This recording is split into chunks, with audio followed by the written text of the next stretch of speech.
محترم دوستوں، وہ کون سا شخص ہے جس سے ہر انسان کو بچنا چاہیے؟ معزز سامعین، یاد رکھنا انسان کی زندگی کے لیے سب سے بڑی نعمت امید ہے۔ جو انسان ہزاروں دکھوں کے بعد بھی اچھائی کی امید رکھتا ہے تو اللہ اس کی امید کبھی نہیں توڑتا۔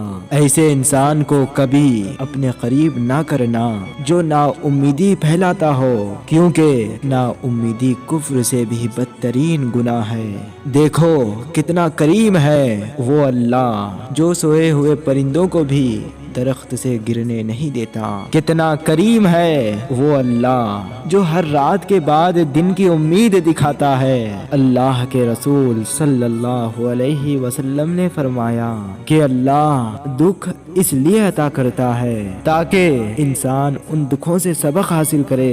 تبھی اللہ والے غم زدہ انسانوں میں امید جگاتے ہیں تاکہ انسان کو جینے کا سہارا ملے، اور شیطان والے انسانوں میں نا امیدی جگاتے ہیں تاکہ کوئی اس انسان سے آگے نہ بڑھ سکے۔ یاد رکھنا جو دوست تمہیں نا امیدی کا درس دے تو سمجھ جانا وہ تمہارا دوست نہیں بلکہ تمہارا سب سے بڑا دشمن ہے۔